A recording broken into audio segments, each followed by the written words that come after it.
Crack teaching. आज हम CDP का प्रैक्टिस स्टार्ट करेंगे। Okay, let's start.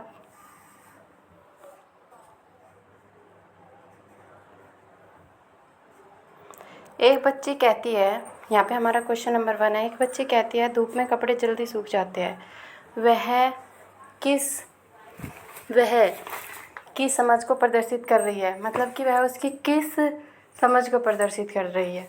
प्रतीकात्मक विचार, सेकंड अहम केंद्रित चिंतन, थर्ड कार्य कारण, फोर विपर्य चिंतन। यानी कि यहाँ पे हमें बताना है कि उसकी वो किस समझ का प्रदर्शित कर रही है। तो सिंपल सी बात है कि जब बच्चे कपड़े सुखाते हुए किसी को देख रही है तो उसे समझ आ रहा है कि कपड़े धूप में जल्दी सूख रहे हैं, तो ये क्या है, कार्यकरण है, यानी कार्य करते हुए देखा जा रहा है। सेकंड क्वेश्चन है हमारा, तो ऑप्शन 3 इज राइट। सेकंड है, पियाजे के अनुसार बच्चों का चिंतन वयस्कों से में भिन्न होता है बजाय के, यानी कि यहाँ पे वयस्कों से किस तरह से भिन्न होता है बजाय उसके। मतलब कि पियाजे के अनुसार बच्चों का चिंतन, बच्चे क्या करते हैं, किसी भी एक चीज़ के बारे में अलग अलग थिंकिंग लेके आते हैं, यानी कि कई तरह के वे उनकी थिंकिंग बहुत कई प्रकार की होती है। तो सिंपल सी बात है कि उनका चिंतन क्या होगा, भिन्न प्रकार का होगा बजाय कि मात्रा के, यानी कि उनकी थिंकिंग में कोई क्वांटिटी नहीं होगी, बट वो सोचेंगे तो हर थोड़ी थोड़ी देर में बहुत कुछ। Third option is right. निम्नलिखित में से कौन सा एक आधारभूत सहायता का उदाहरण है? अनुबोधन और संकेत देना तथा नाजुक स्थितियों पर प्रश्न पूछना, विद्यार्थियों को प्रेरित करने वाले भाषण देना, प्रश्न पूछने को बढ़ावा दिए बिना स्पष्टीकरण देना, मूर्त और अमूर्त दोनों प्रकार के उपहार देना। तो सबसे पहले तो हमें यहाँ पे पता है नेगेटिव टैग के अकॉर्डिंग हम कुछ क्वेश्चन तो ऐसे ही निकाल देंगे, जैसे कि उपहार देना। तो ये क्या होगा, जब हमें नेगेटिव टैग में आता है उपहार देना तो ये तो नहीं होगा। प्रश्न पूछने को 3 है, प्रश्न पूछने को बढ़ावा दिए बिना स्पष्टीकरण देना, ये भी नहीं है। विद्यार्थियों को प्रेरित करने वाले भाषण देना, ये भी नहीं है। अनुबोधन और संकेत देना तथा नाजुक स्थितियों पर प्रश्न पूछना, तो यहाँ पे हमारा हो जाता है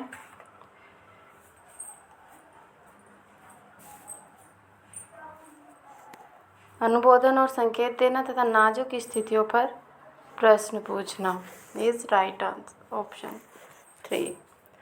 संज्ञानात्मक विकास निम्न में से किसके द्वारा समर्थित है? तो यहाँ पे क्वेश्चन नंबर 4 का फर्स्ट ऑप्शन है, जितना संभव हो उतनी आवृत्ति में से संगत और सुनियोजित परीक्षा का आयोजन करना। एंड सेकेंड ऑप्शन है, उन गतिविधियों को प्रस्तुत करना जो पारस्परिक पत्तियों को सुदृढ़ बनाती है। थर्ड ऑप्शन है, एक समृद्ध और विविधतापूर्वक वातावरण उपलब्ध कराना।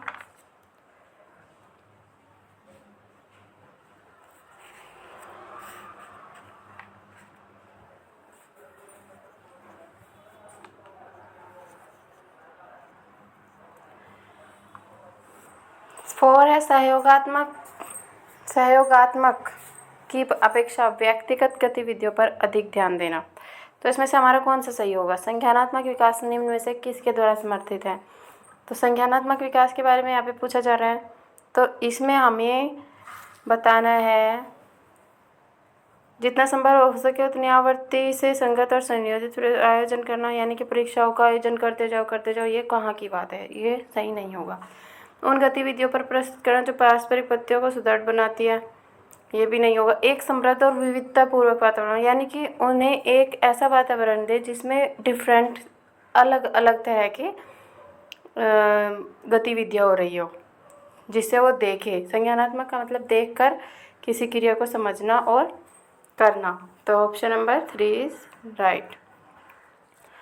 4 है हमारा, 5th है, मानव विकास है क्या? मानव विकास मात्रात्मक है, गुणात्मक है, कुछ सीमा तक अमापनीय है, या मात्रात्मक और गुणात्मक यानी 1 और 2 दोनों है? तो क्या होगा? मात्रात्मक और गुणात्मक दोनों होगा, क्योंकि मानव विकास मात्रात्मक भी होता है और गुणात्मक भी होता है। मात्रात्मक मतलब एक फिजिकल एक्टिविटी के थ्रू कि उसमें कितना ग्रो हो रहा है, एंड गुणात्मक मतलब क्वांटिटी। गुणात्मक मतलब गुणों का विकास, उसके अंदर जो गुणों का विकास, न कि क्वांटिटी। क्वालिटी इज होता है गुणात्मक एंड क्वांटिटी होता है मात्रात्मक। ओके, तो ऑप्शन 4 होगा हमारा राइट आंसर। 6 क्वेश्चन कहता है निम्न में से वस्तुनिष्ठ परीक्षणों के गुण संबंध में सही कथन है। इनका अंकन शीघ्रता एवं सुगमता से किया जा सकता है। ये परीक्षकों के व्यक्तिगत प्रभाव से प्रभावित नहीं होते हैं। वस्तुनिष्ठ के कारण ये अधिक विश्वसनीय एवं वैध होते हैं, या फिर उपयुक्त में से कोई नहीं। तो कौन सा ऑप्शन हमारा यहाँ पे सही होगा? वस्तुनिष्ठ परीक्षणों के गुणों, यानी कि जो वस्तुनिष्ठ होता है, ऑब्जेक्टिव क्वेश्चन जो होते हैं उनका जब हम परीक्षण करते हैं तो उसमें हमें क्या क्या फ़ायदे होते हैं, उससे हमें, तो इसका अंकन सुगमता एवं शीघ्रता से होता है, ये भी सही है। ये परीक्षकों के व्यक्तिगत प्रभाव से प्रभावित नहीं हो, ये भी सही है, क्योंकि इसमें जो सही है वो सही होगा। ऐसा नहीं हो सकता कि आप उसमें सही को गलत करके या गलत को सही करके नंबर कम ज़्यादा कर सकते हैं। वस्तुनिष्ठता के कारण ये अधिक विश्वसनीय वैध होते, ये भी सही है। तो इसमें हमारा ऑप्शन कौन सा सही होगा? ऑप्शन नंबर 2, 1, 2 एंड 3 तीनों सही है। ओके, विद्यालय का कार्य होता है संस्कृति का संरक्षण, संस्कृति का परिष्करण। संरक्षण मतलब एकत्र करना संस्कृति को, और यानी कि उसे जोड़ना, और परिष्करण करना मतलब उसका बहिष्कार यानी कि त्याग करना। संस्कृति के नए प्रतिरूपों का निर्माण या उपयुक्त सभी। तो विद्यालयों का कार्य क्या है? यहाँ पे हमारा ऑप्शन 7 होगा, परिष्करण, संस्कृति का परिष्करण। परिष्करण मतलब त्याग करना नहीं होता, परिष्करण होता है उसका पुनः एक तरह से भी कैन से परिष्करण,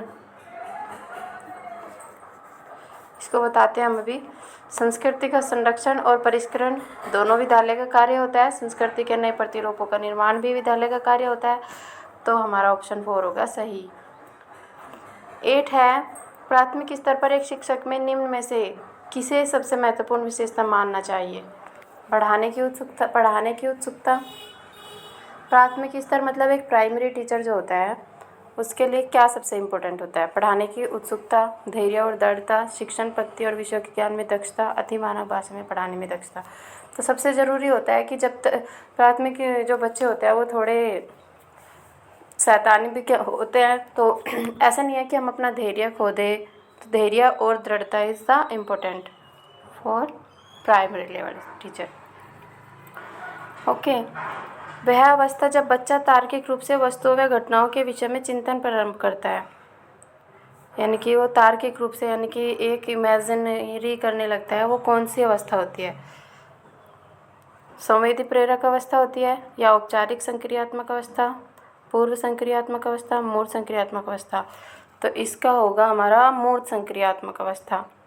तो वह अवस्था हमारी होती है मूर्त संक्रियात्मक, जहाँ पे हम सोचना शुरू कर देते हैं। समावेशी शिक्षा क्या कहती है? हाशिए पर स्थित वर्गों से शिक्षक को सम्मिलित करने से संबंधित है। कक्षा में विविधता का उत्सव मनाती है, या फिर दाखिले संबंधी कठोर प्रक्रिया को बढ़ावा देती है। तथ्यों की शिक्षा मतारोपण से संबंधित है। तो यहाँ पे क्वेश्चन नंबर 10 का हो जाएगा हमारा, कक्षा में विविधता का उत्सव मनाती है। Option number 2। 11 कहता है निम्नलिखित में से कौन सी वस्तुनिष्ठ प्रश्न है? निबंधात्मक, निबंध में तो निबंध लिखे जाते हैं। लघु उत्तरात्मक, इसमें लघु उत्तर क्वेश्चन होते हैं।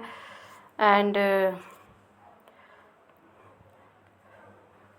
मुक्त उत्तर वाले मतलब इसमें हम जितना चाहे आंसर दे सकते हैं और सत्य असत्य हमारा ऑप्शन में आ जाता है वस्तुनिष्ठ में। तो 4 option is right. Okay,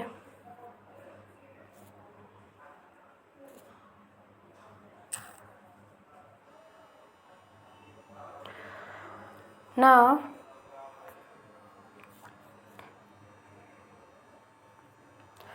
question number 11 हो गया। क्वेश्चन नंबर 12 हमारा क्या कहता है, विकास का अर्थ क्या है। परिवर्तनी की उत्तरोत्तर श्रृंखला, अभिप्रेरणा के फलस्वरूप होने वाले परिवर्तन की उत्तरोत्तर श्रृंखला, अभिप्रेरणा और अनुभव के फलस्वरूप होने वाले परिवर्तनों की उत्तरोत्तर श्रृंखला, परिपक्वता एवं अनुभव के फलस्वरूप होने वाले परिवर्तनों की श्रृंखला। तो विकास का अर्थ क्या होता है? विकास का अर्थ होता है अभिप्रेरणा एवं अनुभव के फलस्वरूप होने वाले परिवर्तनों की उत्तरोत्तर श्रृंखला। ऑप्शन 3, विकास के संदर्भ में निम्न में से कौन सा कथन सत्य नहीं है। विकास की प्रत्येक अवस्था में अपने खतरे होते हैं, सही बात है, होते हैं। विकास उकसाने बढ़ावा देने से नहीं होता है, यहाँ पे हमें सत्य नहीं है, नेगेटिव देखना है, यानी कि यस, विकास उकसाने या बढ़ावा देने से नहीं होता है। विकास सांस्कृतिक परिवर्तनों से प्रभावित होता है। विकास की प्रत्येक अवस्था की अपनी विशेषताएं होती है। तो कौन सा होता है? ऑप्शन नंबर 13 का हमारा कौन सा होगा यहाँ पे? 2, विकास उकसाने बढ़ावा देने से नहीं होता है। ओके,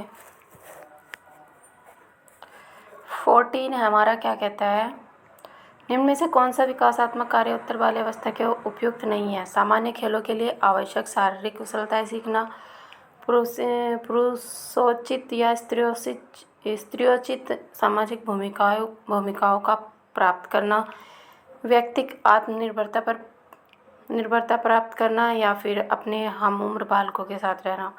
तो विकासात्मक कार्य उत्तर बाल्यावस्था के उपयुक्त नहीं है, यानी कि विकास होना कौन सी बाल्यावस्था के लिए उपयुक्त नहीं है।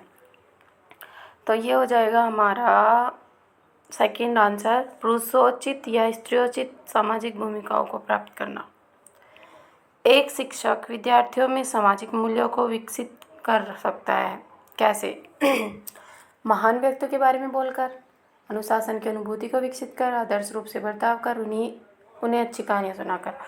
तो कैसे सामाजिक मूल्यों को विकसित कर सकता है? सिंपल बात है, जब तक वो खुद एक अच्छा और आदर्श बर्ताव नहीं करेगा उनके साथ, तो कैसे वो अपने विद्यार्थियों को कैसे अनुशासित करेगा। तो 3rd इज राइट। एक शिक्षक के लिए सबसे महत्वपूर्ण क्या है? कक्षा में अनुशासन बनाए रखना, कक्षा में समयानुवर्ती होना, विद्यार्थियों की कठिनाइयों को दूर करना, या एक सुवक्ता होना। तो हमारा सबसे पहला उद्देश्य होना चाहिए विद्यार्थियों की जो भी प्रॉब्लम होती है उनको सॉल्व करना। तो option number 3 is right. Okay, thank you. अगले क्वेश्चन हम करेंगे नेक्स्ट वीडियो में।